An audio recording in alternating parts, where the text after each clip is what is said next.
औज़ुबिल्लाहिमिनश्शैतानिर्रजीम बिस्मिल्लाहिर्रहमानिर्रहीम। आज हम चैप्टर नंबर 7 पढ़ेंगे। इस चैप्टर का नाम है रैंडम वेरिएबल। तो इंट्रोडक्शन है, usually we are not interested in a particular outcome of a random experiment but our interest relates to some numerical description of the outcome. तो फॉर एग्जांपल, हम example से इसको समझने की कोशिश कर रहे हैं। When two coins are tossed, जब हम दो सिक्के फेंकते हैं, we may be interested only in the number of heads, तब हम इसके सिर्फ हेड्स यानी कितने हेड्स आते हैं उसके बारे में हम इंटरेस्ट शो करते हैं, which appear and not in the actual sequence of heads and tails,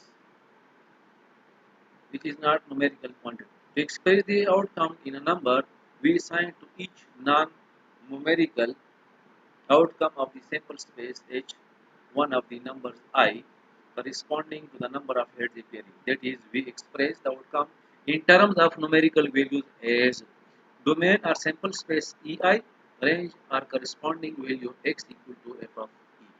वो कह रहे जब हम दो सिक्के फेंकते हैं, तो जब दो सिक्के फेंकते हैं तो हमने पढ़ा है कि उससे जो सैंपल स्पेस बनता है वो इस तरह बनता है, यानी पहले का हेड फिर दूसरे का हेड, या पहले का हेड दूसरे का टेल, या पहले का टेल दूसरे का हेड, या दोनों टेल आ सकते हैं। तो ये तो हमारे पास टू सैंपल स्पेस आ गया। अब हम पढ़ रहे हैं रैंडम वेरिएबल्स। तो रैंडम वेरिएबल्स के लिए हम क्या करते हैं, अब हम इसमें इंटरेस्ट शो करते हैं कि कितने हेड पॉसिबल है इसमें। तो इस सैंपल स्पेस में दो हेड भी आ सकते हैं, एक हेड भी आ सकता है, एक और जीरो हेड भी आ सकते हैं। तो वो कहते हैं कि अमूमन हम इन चीज़ों में ज़्यादा इंटरेस्ट शो करते हैं बनिस्बत सिर्फ एक चीज़ का। तो इसको हमने शो कर सपोज किया है i equal to 0 1 2 corresponding the number of heads appear, यानी अगर एक हेड नो जीरो है, i इक्वल टू 0 है तो इसका मतलब है नो हेड। अगर i इक्वल टू 1 है तो इसका मतलब है एक हेड वाले, ये एच टी या टी एच। और अगर हमारे पास 2 आ रहा है तो ये हमारे पास आ रहे दो हेड। तो डोमेन में हमारे पास ये चीज आ रही है और रेंज में हमारे पास ये चीज आ रही है। Again in experiment of throwing a pair of dice, अगर हम एक चक्के को फेंकते हैं, if we are interested only in the sum of the darts, यहाँ पर नहीं लिखा है sum of the darts on the upper faces of the two dice and not in the particular darts, we assign to each possible outcome the experiment one of the number I equal to this corresponding to the sum of the darts appearing on the faces. अब दूसरी बात हम कर रहे हैं, अगर दो चक्के फेंक रहे हैं, पेयर ऑफ डाइस का मतलब है दो चक्के, जोड़ा, दो चक्के का जोड़ा या दो चक्के, तो हम इसके ऊपर ये चेक करते हैं कि उसका जो है, यहाँ पर मैंने थोड़ा सा इसको हल किया है, जब इसको हम इधर देख लेते हैं, ये देखें, ये हमारे पास दो चक्के, तो इसका सम वो कहते हैं कि किस तरह पॉसिबल है। तो देखिए यहाँ पर भी वन आ रहा है, यहाँ पर भी वन है, तो इसका सम जो है वो कम से कम 2 से शुरू होगा, और इधर भी 6 तक पॉसिबिलिटी, इधर भी 6 तक पॉसिबिलिटी है, तो 6 जमा 6 12 तक। तो इस तरह हमारे पास जो कम से कम नंबर होगा वो अब 2 होगा। कम से कम नंबर क्या होगा, कम से कम नंबर हमारे पास जो होगा वो 2 होगा, यानी एक चक्के पर एक, दूसरे चक्के पर भी एक आ रहा है, तो इस वजह से 1 जमा 1 2 आ जाएगा। फिर एक चक्के पर एक आ रहा है, दूसरे चक्के पर 2 आ रहा है, तो ये भी आ सकता है। या इससे और भी खूबसूरत हमारे पास एक और चीज़ है, उस पर थोड़ा सा डिस्कशन कर लेते हैं। हाँ, ये चीज़, ये देखें, if 2 fair dice are thrown, what is the probability of getting a double 6, a sum of 8 or more darts? तो देखें, चक्का जो है उसका जो सम है 1 जमा 1, ये एक चक्का है, ये दूसरा चक्का है, तो इसका जो सबसे छोटा नंबर होगा वो 2 होगा। तो रैंडम वेरिएबल डिपेंड करते हैं कि कहाँ से शुरू हो रहा है, कहाँ पर खत्म हो रहा है, तो हर एक क्वेश्चन पर इसका डिपेंड आता है। तो देखिए यहाँ पर सबसे छोटा नंबर जो है वो 2 है, क्यों, यहाँ पर भी 1 आएगा चक्के पर और यहाँ पर भी 1 आएगा चक्के पर, तो जो जब सम ऑफ डार्ट्स का मतलब है कि इन दोनों को जमा करेंगे तो 2, फिर 3, फिर 4 5 इस तरह आते हैं।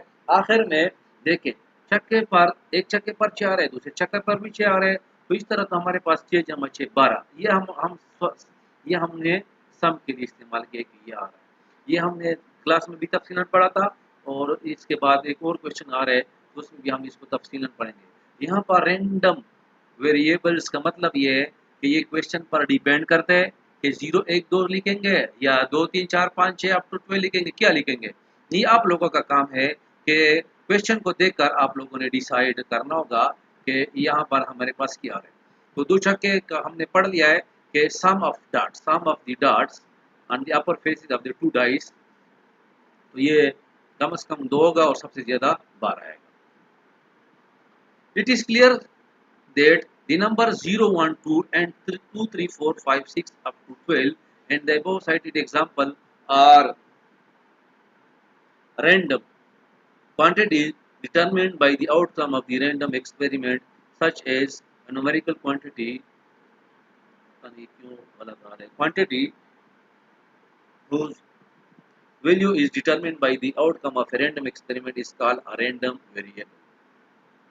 रैंडम वेरिएबल इसको कहते हैं। Mathematically we assign a single real number to each outcome of the sample space and hence we state that a random variable is a real value function।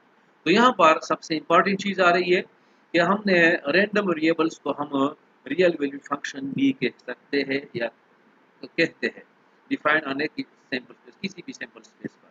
दस the number of heads, ये head लिखा है, the number of heads obtained in tossing of two coins and the sum of the darts obtaining with a pair of dice in all the above example are the values of random variable।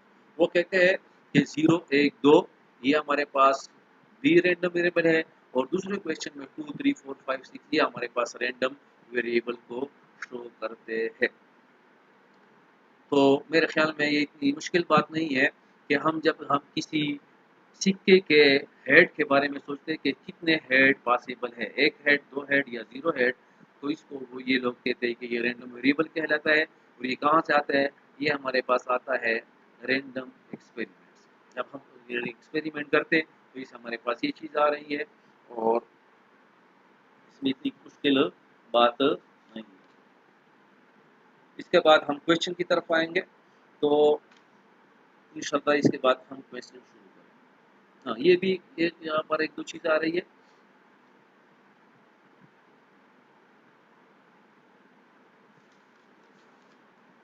ये चीज आप खुद पढ़ लें। The distribution function of a random variable x denoted by f of x is defined by f of x equal to probability of x less than or equal to small x. The function f of x gives the probability of the event that x takes a value less than or equal to a specific value x. The distribution function is abbreviated to df। कहते हैं distribution function को हम df से भी denote कर सकते हैं, इन also called the cumulative distribution function. इसको हम CDF भी कहते हैं, as it is the cumulative probability function of the x from the smaller of two specific value of x। क्या मतलब है, इसका मतलब यह है, इसको पढ़ने के लिए डिस्ट्रीब्यूशन फंक्शन के लिए पढ़ने के लिए हमें एक छोटा सा एग्जांपल चाहिए। तो इस लेक्चर के बाद हम इंशाल्लाह एग्जांपल पढ़ेंगे। यहाँ पर देखिए f of x f of मनफी w equal to p of 0 equal to 0 and f of plus infinity is equal to p of s equal to. इसका क्या मतलब है, इसका मतलब यह है कि जब हम कोई एक्सपेरिमेंट करते हैं तो वहाँ पर अगर 0 से कम है मनफी इंफिनिटी तक हम जाएंगे तो ये इम्पॉसिबल इवेंट आता है और इम्पॉसिबल इवेंट का सम जो होता है वो हमेशा 0 होता है। और यहाँ पर हमारे पास टोटल एक्सहास्टिव सैंपल स्पेस है, तो एक्सहास्टिव सैंपल स्पेस का हमारे पास जो है वो टोटल प्रोबेबिलिटी जाती है वो 1 आती है। यानी प्रोबेबिलिटी का जो लोअर लिमिट है वो 0 होता है और अपर लिमिट 1 होता है। ओके, अल्लाह हाफिज़।